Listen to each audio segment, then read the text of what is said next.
Hi guys, my name's Roddy. I'm a trustee with the Battle of Falkirk Muir. A number of months ago, Steve asked if I would give a talk to commemorate the battle, which was fought on the 17th of January, so the anniversary's tomorrow. As part of that, I thought I would give you a talk about the museum project that I'm involved with and show you some of the artefacts that I've got laid on the table here and go through some of the background and history and provenance. The project's been on the go, been running now for a couple of years, and to date we have got the site lined up that we would wish to build the building on, subject to planning permission and permission from the council. We have drawn up some plans, which I've got some pictures here that I'm going to show you. The stage we're at just now is at fundraising. We need to try and raise some funds to build the building. The project is an £8 million project, including the building, building the car park, constructing the car park, and equipping the actual museum itself with the display cabinets and all the bits, the paraphernalia that go with that. The architect that we had involved in it to do the initial sketches has produced some graphics which I'd like to show you. The first ones here are the outside of the building. So we have a two-level building, which is the bottom one comprises the restaurant, the museum itself, a film section to show you a film about the battle, and a shop. The top section is a function room running along the top here, and we have a viewing tower in order to view the battlefield, a panoramic view of the battlefield. So we have a view looking east to west, we have a view looking more west to east, and a view from the top looking down. So we have a sort of a semicircular shaped roof here, which is meant to resemble a cabaracks. The inside of the building, we have some visuals of the inside of the building. This is looking west, so it's from the eastern door looking through the cafe with the seats and tables. This is looking the opposite direction, so the cafe's on the left here, and the doors go into the cinema room and the museum. The next graphic is from the outside looking through. So we hope to have a view looking from the east to west or west to east, but in this particular view looking west, looking from the east to the west, where we want to erect a monument to commemorate the battle. Although there is a monument just now, it's on a really bad corner, a set of roads which is dangerous for people to stand on. So we'd like to have our own monument within the battle grounds. And then another one inside, just showing the museum entrance on the left here, and a graphic plan showing the museum in total with the tower looking to the west on the right hand side. This is a detailed plan showing what the rooms are going to be used for, and another interior view.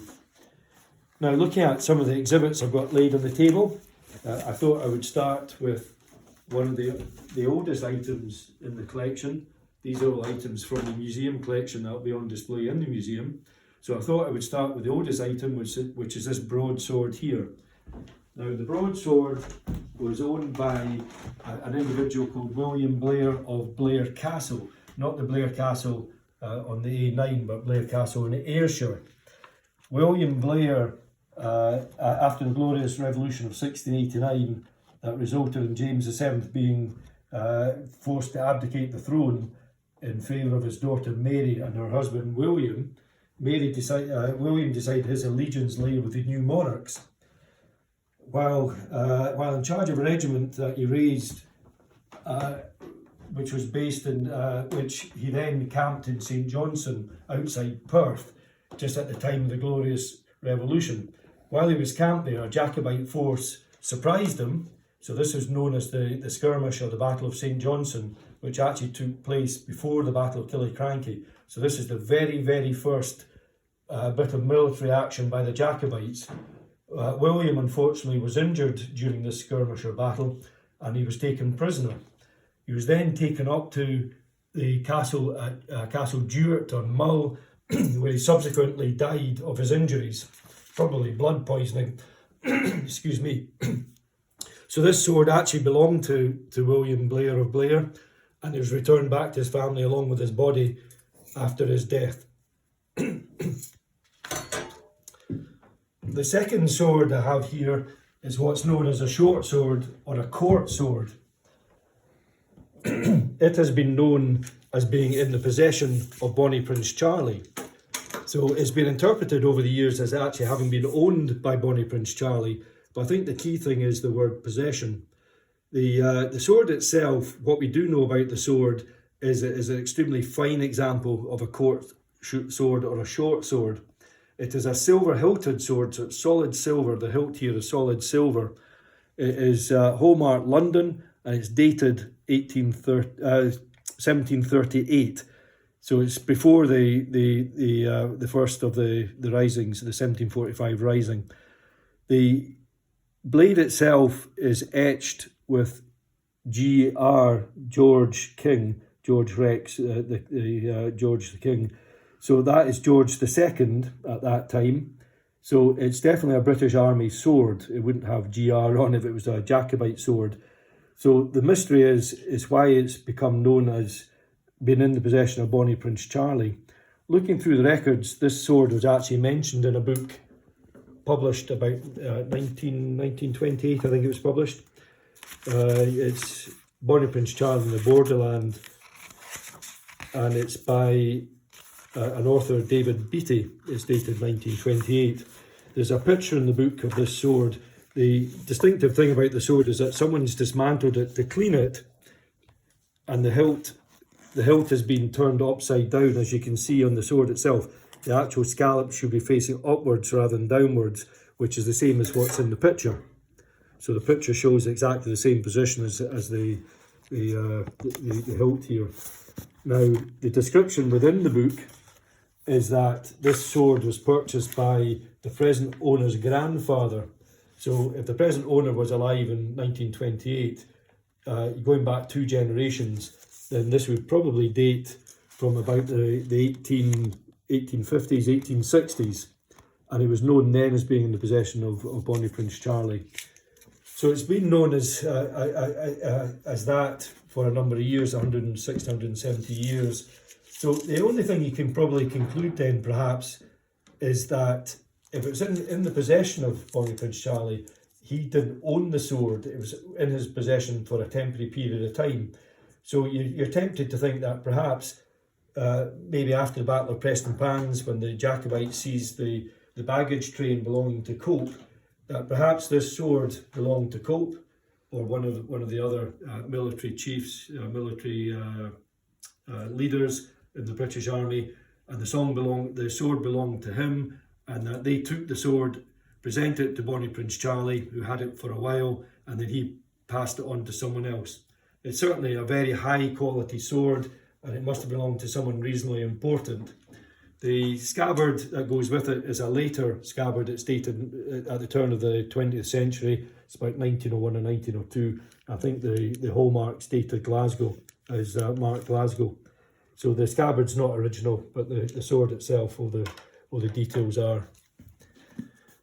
The next item I'd like to go into is in some sort of chronological order. We're looking at the 2 fans and this embroidered bit of material and the 2 letters here.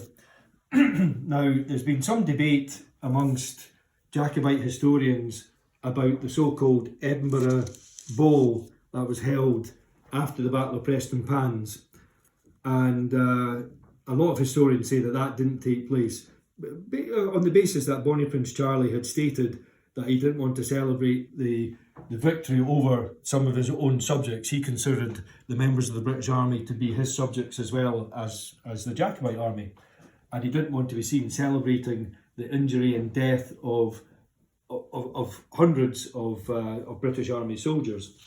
Now, the 2 fans here, these are very similar to other fans that are known to exist. I think there's 3 other fans, one at Culloden, one in the Drambuie collection, one in the Fort William Museum. And these are always known as the Holyrood Ball fans. But it's been quite hard to prove whether or not there was actually a ball held at that time. Fortunately, the museum has in its collection a copy of a letter written by the Duke of Perth to Lord Ogilvie. The letter is dated in September 1745, and it's been known to exist for a number of years. This other transcript, this typed transcript here, is a transcript done by the well-known Jacobite historian Henrietta Taylor. She was active in the 1920s, 1930s, and this is a transcript of this original letter. And the letter itself is dated Monday the 30th of September 1745, and it mentions within the body of the letter that upon Monday last, which would obviously be the 23rd of September, there was a great ball at Ye Palace, the Palace of Holyrood House. So it would seem from this letter, written by the Duke of Perth to Lord Ogilvie, that this great ball did take place, and that these fans, the design was apparently done by Robert Strange, and they were produced very quickly. They must have been produced very quickly because the Battle of Preston Pans was only on the 21st, 2 days before. So these fans were produced and given out to the ladies who attended the ball as souvenirs of the event. They show Bonnie Prince Charlie in the middle, and there's a lot of Jacobite iconology around about it. This other bit of material here is interesting as well. This is a section of a ball gown that is meant to have been worn by James Maxwell of Kirkconnell's partner who attended the ball. It again shows Jacobite iconology. It's the rose, the thistle, the open bud and a closed bud, and it's very heavily embroidered, so you can imagine what the rest of the dress must have looked like. So obviously a very rare survival of material from that period. Moving on from the events of September 1745, we're going to look at the next item, which is again a very rare surviving bit of material from the mid-1740s. This is a mitre cap, a military mitre cap that was worn by grenadiers in the British Army and other forces. Other European armies had similar type caps. The item itself is of interest for the reason it's got Manchester written on it, which I'll come to. So when the Jacobite army left Edinburgh at the end of October 1745, they marched south.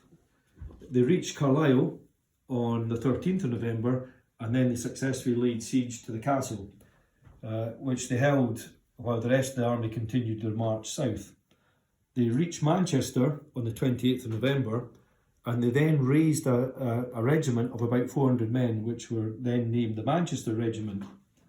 After reaching Derby, the army decided, for a number of reasons, to turn back and march north. That was on the 6th of December.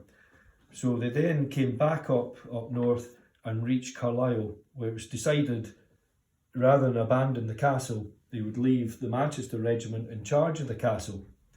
This is a fateful decision for the members of the Manchester Regiment, however.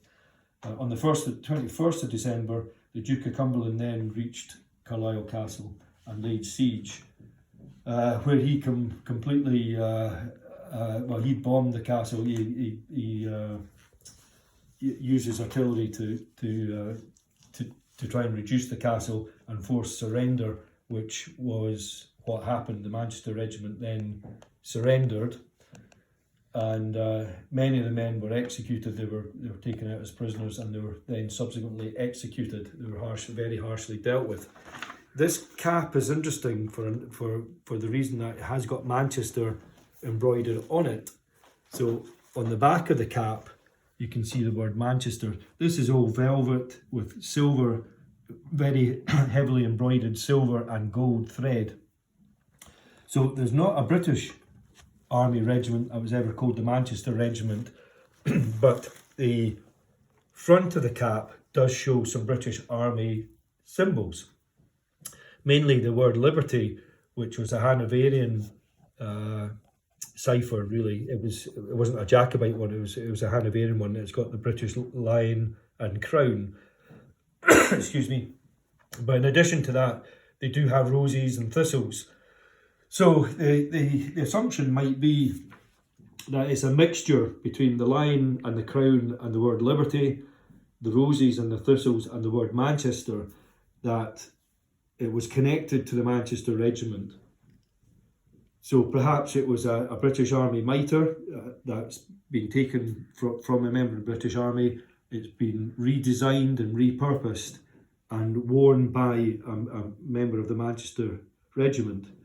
It is definitely of the period. It's a 1740 mid-18th century mitre cap, and it is a very, very rare surviving example.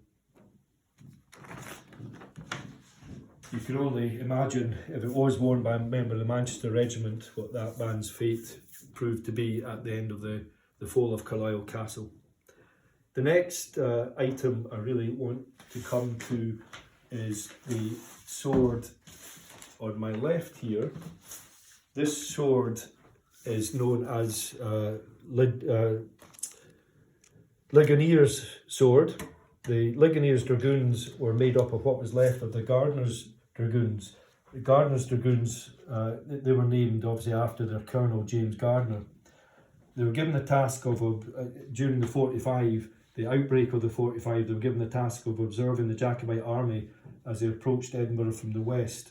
The original plan was for the Dragoons to face the Jacobites in order to try and defend the town. However, on the 17th of September 1745, the members of the Dragoons thought better of facing the Jacobites, and they retreated in what became known as the Coatbridge Canter. It must have been some sight for the townsfolk of Edinburgh when they're on the walls of the town to watch their main force of defence charging past them to the north of the town, heading east. They must have put them in some fear and trepidation of what was going to happen. The Dragoons, the Gardiner's Dragoons, did eventually meet up with General Cope at Preston Pans. His army gave battle to the Jacobites on the 21st of September. As we know, this was a resounding victory for the Jacobites. Gardiner died of his wounds the day after the battle. Another casualty of the battle was Lieutenant Shugborough Whitney, who was shot in the elbow. He was taken prisoner and held in Edinburgh, where he wrote the letter that is shown here. This is an original letter signed by Shugborough Whitney. You can see his signature down on the bottom. And this letter is dated the 26th of November 1745, and it was written while he was on parole. In other words, he was a prisoner held captive in the town of Edinburgh. The date is quite interesting, November, in that the Jacobites left the town to march south at the end of October. So the prisoners, when they're on parole, they gave their word that they would not go back and join the British Army for a period of months after they'd been captured. So Shugborough Whitney had obviously kept his word. Although he was injured, he probably wasn't up to travelling. He had kept his word, and he was still in Edinburgh at the time this letter was written. The letter itself is interesting, as it describes the Battle of Preston Pans. So it's quite a rare eyewitness account of the battle. In the letter, just a few paragraphs, he has said, "I have had to deal with the savage Highlanders more than once. I find their fire a bugbear. For not being acquainted with kneeling and stooping, the fire of their centre and rear ranks went over our heads." He then goes on to say, "The rebels attacked us in 3 columns. It is probably they'll deal with you after the same manner. I discovered their design of making their rush." So that was the Highland charge. This letter was written by Colonel Shugborough Whitney to Lieutenant Archibald Campbell, the aide-de-camp to Major General Humphrey Bland. So what Shugborough Whitney was trying to do was impress upon the British Army command as to what happened in Preston Pans as a forewarning of what might happen at the next engagement. In fact, Shugborough Whitney goes on towards the end of the letter to say, "I would intersperse the cavalry." His advice on the next meeting would be to intersperse the cavalry with the foot, allowing to each battalion a squadron, which upon the column of the rebels, I suppose must be ruined by the foot, I would have marched out while on their flank and finish it off. So he's saying he would have the foot and the cavalry, the dragoons, supporting each other. And he more or less says it would be a mistake if you just send in the dragoons without the foot, as they would be too vulnerable to attack by the Highlanders. Unfortunately, the next meeting of the Jacobites and the British Army was at Falkirk Muir on the 17th of January 1746, and Hawley didn't have the opportunity to follow the advice of Shrewsbury Whitney. The events happened fairly quickly, and the Dragoons were sent up by Hawley up to the top of the hill at Falkirk Muir in order to counteract the march of the Jacobites. At this stage, the Dragoons, these were originally Colonel Gardner's Dragoons, and they'd been renamed Ligonier's Dragoons, as we said, Gardner had been killed during the Battle of Prestonpans, and Ligonier had taken over the men, what was left of the men after the Battle of Prestonpans. So Ligonier's Dragoons were sent in first, and along with the Hamilton's Dragoons at Falkirk Muir, they were absolutely annihilated by the Jacobites, many of them being killed and many of them being injured. This sword is known to be a sword from Ligonier's Dragoons. There's the markings of Ligonier on the loop here, the rein loop for the sword. It would appear as if part of it has been erased. It's very hard to see. You need bright light to see it, but it's got LIGO stamped on the rein loop here. Part of it's been erased, so and the sword has been shortened. Because it was a dragoon sword, a cavalry sword, the sword would be very long, because you can imagine someone sitting on a horse trying to swipe at the enemy, you need quite a long sword. If you're on foot, however, a long sword would get in your way, you just trip over it. So you have a shorter sword if you're on foot. So this sword has been shortened, and part of the marking for Ligonier's Dragoons has been removed. So it would seem to have been taken by one of the Jacobites after the Battle of Falkirk Muir and repurposed for their use. It would be interesting to know how Ligonier's Dragoons got their equipment, whether it came from the Gardner's Dragoons originally, and it was repurposed by Ligonier and then repurposed by the Jacobites. It might well have been recycled 2 or 3 times in the course of the Rising. The penultimate item I was wishing to show you, I want to show you, are a brace of steel and silver pistols. These 2 pistols that are here. Now these pistols date from 1740, and they're made by Alexander Campbell of Doon. There's 2 cartouches, one on either side. The cartouche is the silver oval panel on the grip there. One cartouche the cartouche on one side on both pistols has a note to say they were gifted to Captain James Sutherland of Langwells in 1763. This refers to the first fencibles that were raised in 1759 and disbanded in 1763, and we know that Captain James was involved in the first fencibles. On the other cartouche, there is the Earl of Sutherland's coronet and his clan motto. These pistols came directly from Dunrobin Castle, which is the seat of the Earls, now the Dukes of Sutherland. It's taken a bit of investigation just to find out what their history and their provenance is. It would be we're fairly sure that the pistols were originally owned by the 17th Earl of Sutherland, who lived 1708 to 1750, and that would explain, his lifespan was during the period that the pistols were actually made, because we know they were made 1740. So the pistols would originally be made for the 17th Earl of Sutherland. The pistols were then given by his son, because the 17th Earl died in 1750, and they were gifted in 1763. So it would be the 17th Earl's son, the 18th Earl, who gifted the pistols to James, the Captain James. Now, they were very expensive pistols in the day because they're silver inlaid pistols. So the puzzle was, why would they give these pistols away, these expensive pistols away, to a captain in the fencibles? And investigation has found that Captain James was actually an illegitimate son of the Sutherlands, the Earls of Sutherland. And then the next question is, how would they find their way back into the castle collection for them to be in the collection to be sold off? And the answer to that, again, we've managed to find out that Captain James, after he'd finished his military service, then came to work at Dunrobin Castle as a general manager. So he was in charge of the castle and the estate lands. So we can assume, therefore, that the pistols were brought back with him and put back into the castle collection. So we've managed to work out when the pistols were made, who they were given to, how they were gifted to Captain James, and how they came back into the collection. The interesting thing about these two pistols is that the 17th Earl was present at Culloden.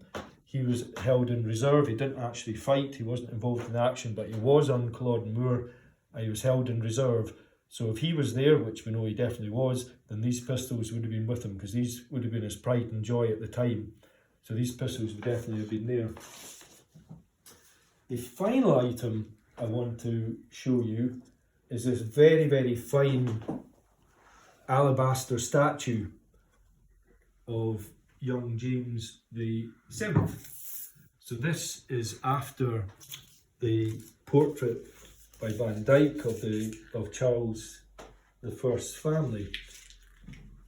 The statue's been looked at. This was found in an antique shop in America, on the west coast of America, and it is a very, very finely carved statue. It is absolutely exquisite. It's life size. You know, this is the size the boy would have been when this image was taken. Although it wasn't carved at the time, it's carved after that portrait. Now the images have been shown to some experts in Stewart statuary and other people that would know about these things. It's difficult to say from the images where the statue was actually made. We have two choices, apparently. It's either French alabaster, and it was being made for the Jacobite court in Saint-Germain-en-Laye, or it's Italian alabaster, where it would be made for the Jacobite court that was then based in Rome. It is definitely of that period, the early to mid 18th century, and I've been told, although I'm no expert, I've been told that if an expert does look at the statue, they will be able to tell whether it was made in France or made in Italy. This statue was purchased a number of years ago, and it had quite a journey. It was purchased on the west coast of America. The courier flew it to the east coast to a hub. It then had to go back to the west coast to get international travel. It then flew to Frankfurt in Germany, and it went from Frankfurt in Germany to Leeds Airport in England. There, unfortunately, Border Force decided that they wanted to investigate. It has to be said that the Americans were concerned about what it was, and they had a good look at it, and the Germans were wondering what the actual item was. It's not every day they get something like this through their system. So the German Border Force had a look at the statue as well. But it wasn't until it landed in Leeds that the British Border Force managed to get their hands on it. They apparently did an X-ray in its box and decided they couldn't work out what it was. So they took the statue out the packaging and did another X-ray, suspecting that the thing was made of drugs or had drugs in it, I think. They then did some detailed work to it, which included drilling a hole right through the head of it. So there's a hole you can see drilled right through, and the hole itself, although I've got a dowel in it just now, the hole comes right through the head. So they've drilled it up from the bottom, right through the statue, right into the head. They then found there was nothing in the thing. It's an alabaster 300-year-old statue. So they then shoved it back in the box and put it in the post to reach me. So by that time it done about 4,000 miles round the world and had to come from Leeds up to Scotland. In that period, because they hadn't packed it properly, the head got damaged and the base got damaged. There's chips off the base. The original packaging was it was double boxed with packaging in between. When I received it, the packaging in between hadn't been put back in, and the two boxes were just sitting on top of each other, one inside the other, and they had no protection for the statue whatsoever. There was nothing wrapped around the head. You can imagine the head's quite heavy and it needed some protection behind it. So either the head got knocked off when they were drilling it, or it got knocked off in the box. After a lot of correspondence with Border Force, they are denying any responsibility for having damaged, completely destroyed a 300-year-old, completely unique statue, which is unfortunate. I have tried to raise it with the powers that be, but it's like banging your head against a brick wall, unfortunately. So James VII has unfortunately met the fate of his father Charles I, where he's now beheaded. So I hope that you've enjoyed looking at some of the items in the collection. If the museum, as and when the museum gets built, this is just a very, very small part of the collection that will be exhibited in the museum. And if you have any questions, I'll be available at the end of this to answer any questions. Thank you.